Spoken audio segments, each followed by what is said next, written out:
So it's the 6th of November 2023, which basically means that D9 and D10 have been launched, so it's kind of all official now, it's all here. So the initial options are obviously that you can either do a single, a double single, or an EP. I'm going to do an LP, well, a 12-track album. I've done this kind of thing before, I've kind of challenged myself in the recording world to kind of do things like this, because a lot of what I do musically really doesn't revolve around performing.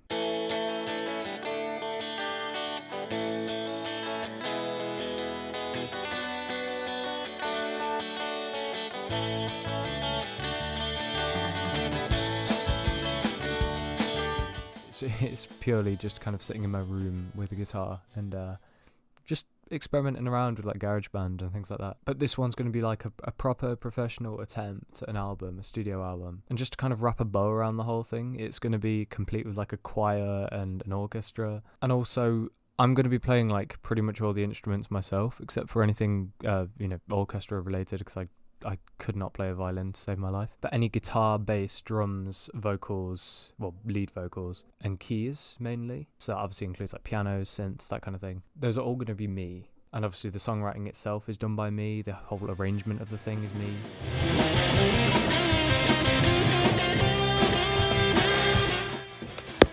What do you need from me? What? Cymbals.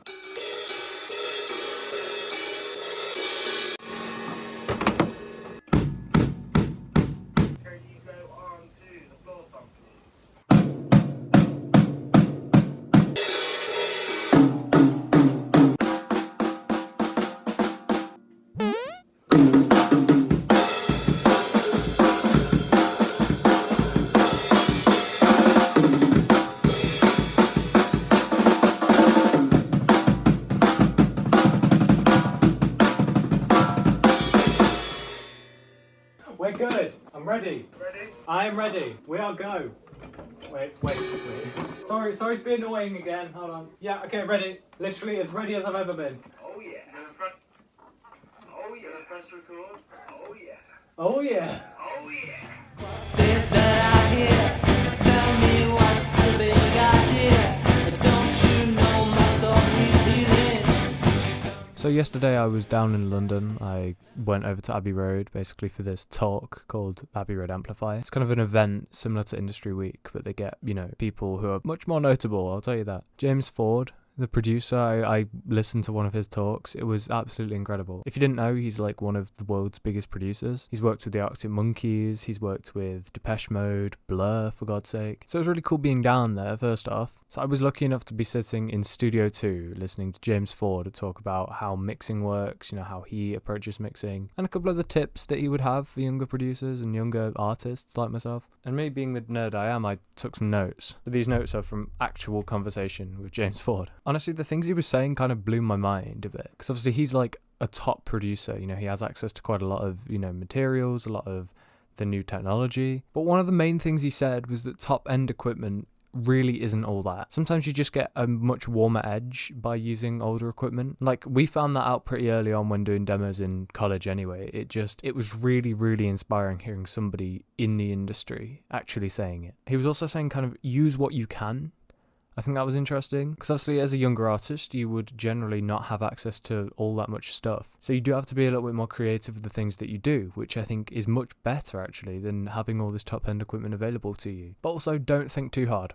When you're mixing, don't think about trying to make something much clearer by adding a bunch of effects to it. Literally just make it as simple as you can, but just don't think too hard about the actual mix. He also said, be vulnerable. When you're doing your own solo projects, be vulnerable. Make it a challenge for yourself, because, at the end of the day, if you make it more difficult, then you'll learn lots more stuff along the way. And he also said the traditional ways often do just work best. Those old ways of mixing. That's why records from like the 50s and 60s are still timeless today. Even against well-produced tracks, like by the biggest artists in the world. You have a song like Be My Baby or Love Me Do. And those still sound absolutely stellar. But that's because they've used traditional techniques, because they had to. They had to, innovate this studio technique, because you couldn't venture too far from home territory. Because obviously you might have only had 2 tracks to work with. But then another big thing, like I was kind of saying with warmth, saturation. It really isn't all that bad. And I also put a little note saying Tom was right, because this is something that Tom had told us before, but saturation really, really can help. Because like I was saying with warmth, when something sounds a lot more natural, a lot more,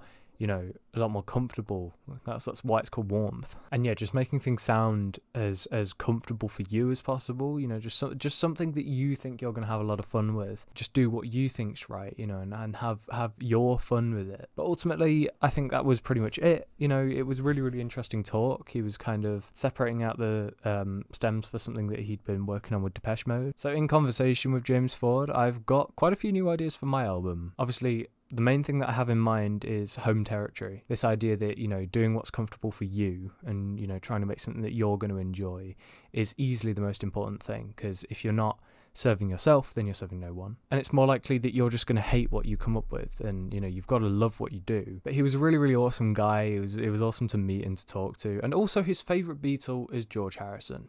Just thought I'd point that one out. But being in that space, being in Studio 2, I think made it all the better, really, for me. Because first of all, I'm in the room where, like, my heroes were working. But then also you've got so many other artists, you know, their pictures are on the wall. You've got people like Shirley Bassey, you've got John Williams. Artists from all over have been to Abbey Road and they've done their thing. You can see why they did it in Abbey Road. And I do feel very, very privileged to have gone.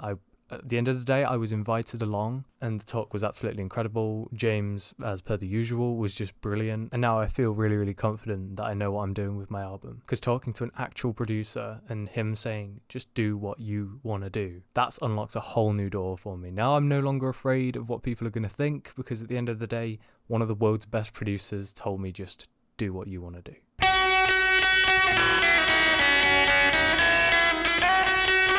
The only restraint that I have with being in college, the only things I must absolutely do in college are any of the acoustic instruments that I don't own.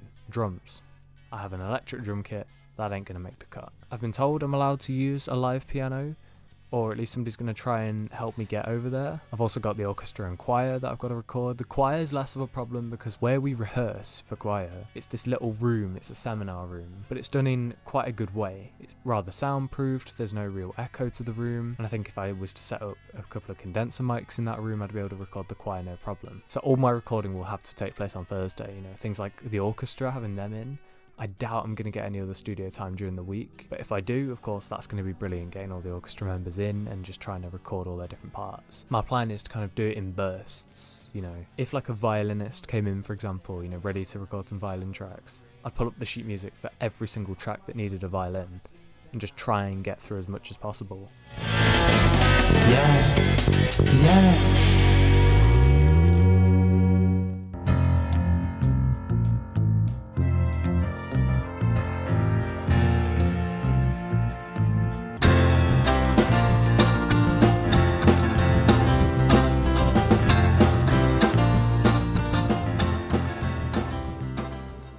Hello, welcome back to the studio. Hello, Hugh Lloyd. This is the drum setup. I'll give you a guided tour. Two overheads, of course, standard in studios. One called the high, and one called the rye. It's easy to tell the difference. Got the snare mic, the tom mic, the other tom mic, and all the way around here, the kick mic. All going into the one system, which is going in through the thing, and we're going to record.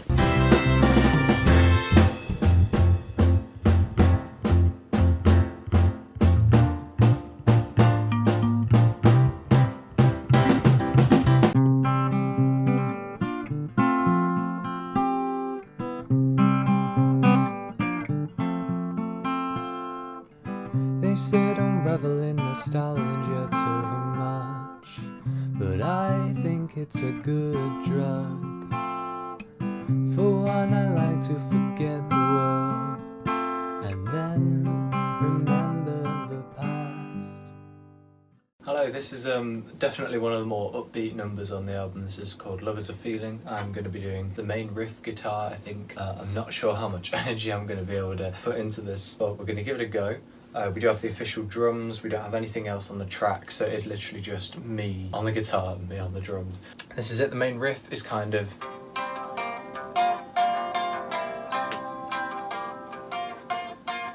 I want people to think British Invasion, that kind of thing. I keep thinking of The Who whenever, you know, I'm recording something like this, so I guess that's the best thing you can base it on. If you get a song like I Can't Explain by The Who, that's probably a perfect example, to be fair.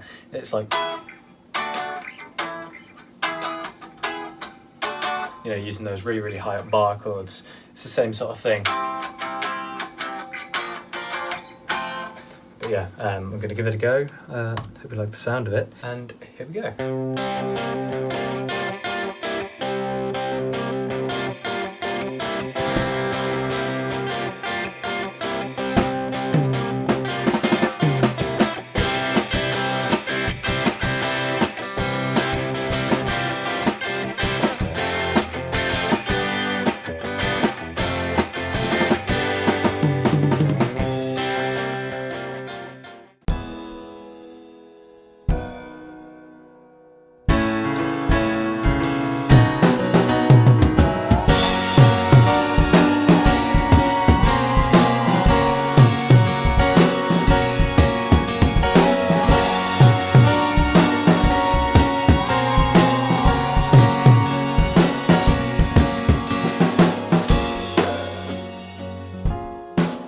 Okay, so this is like a short video that I kind of captured of what I was doing sort of at the time on Canva. As you can see, I'm kind of flicking through the different text options here. It actually was kind of difficult to decide on a text type that I wanted for for my album, for my career, really. Because honestly, I'm not really into the whole graphic design element of everything. It's important for me to get a look, like a certain look or a certain aesthetic. Thing is, I was always going to kind of go with the very, very basic fonts, so things like Arial, those sort of, I think it's sans serif, those kind of fonts. In this video particularly, you can kind of see I'm like really indecisive. Like there's a few that I kind of stop at and I sort of like, but I don't really stay at for long because I don't feel like they evoke the right sort of vibe.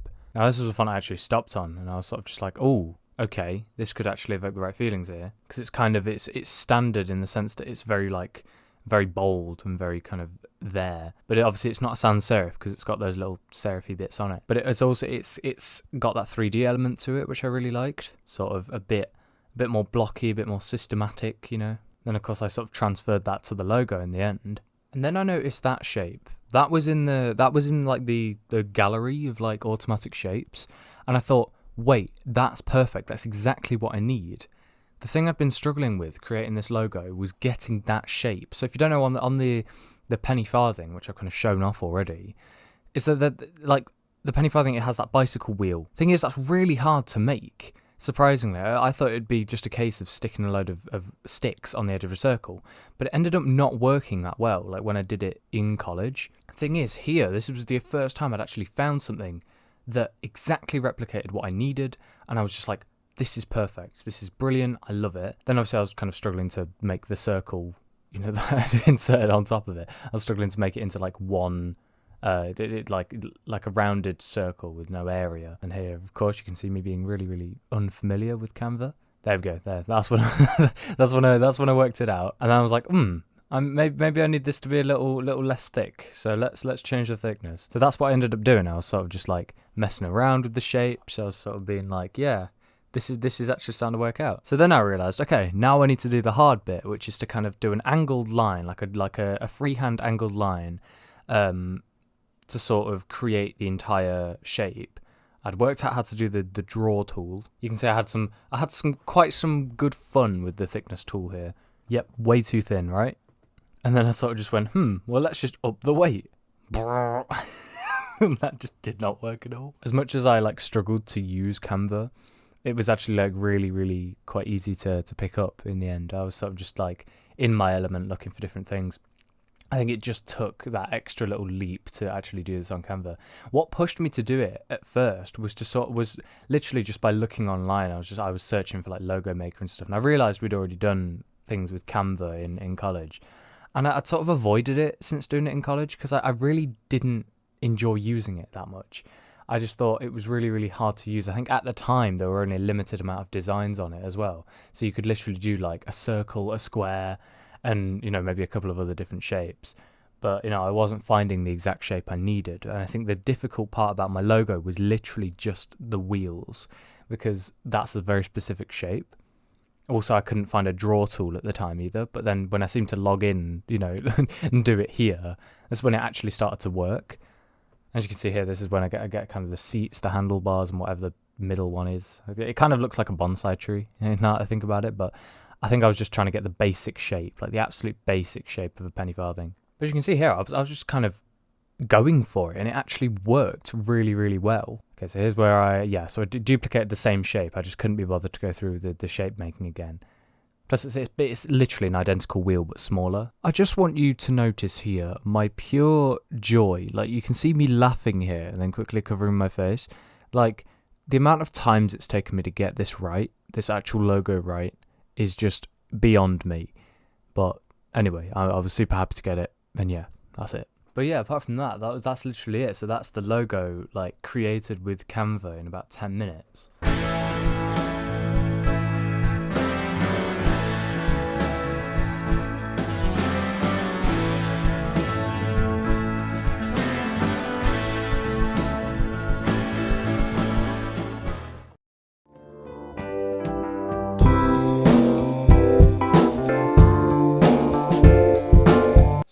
Sorry, start again. You!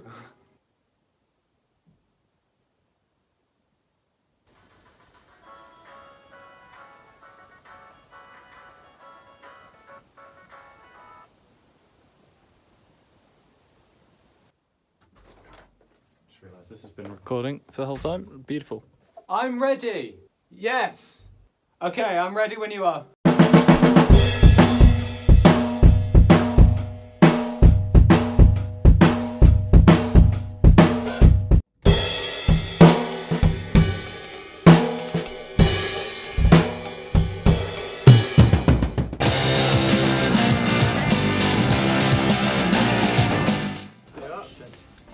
Overdriven at the moment. That's alright. Right, can you hear me? No, you can't. Of course not. Why would you possibly need to hear me in a studio?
Hello, a very quick video update. This is the third week in a row where I'm in the demo skills room. I've got the exact same setup as the previous 2 weeks, which is basically just a KEL-HM1 microphone with the XLR lead going into the mixing desk here. I've got phantom power on, so we actually get noise from the microphone. Going straight into Logic, going for my backing track, just recording the final vocal track for the project, and that's literally it.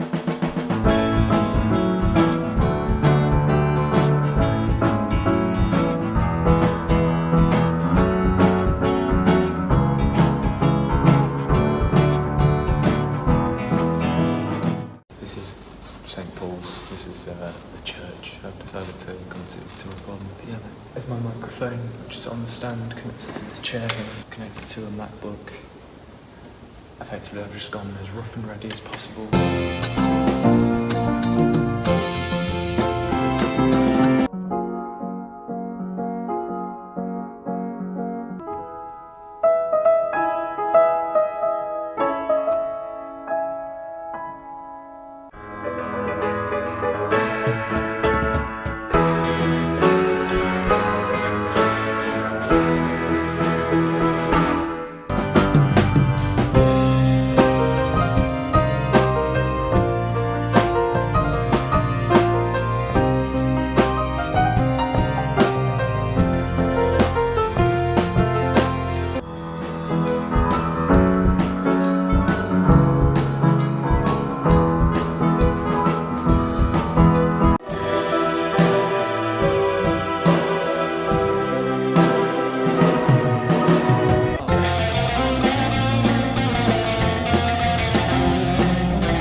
readily forgetting. That speed?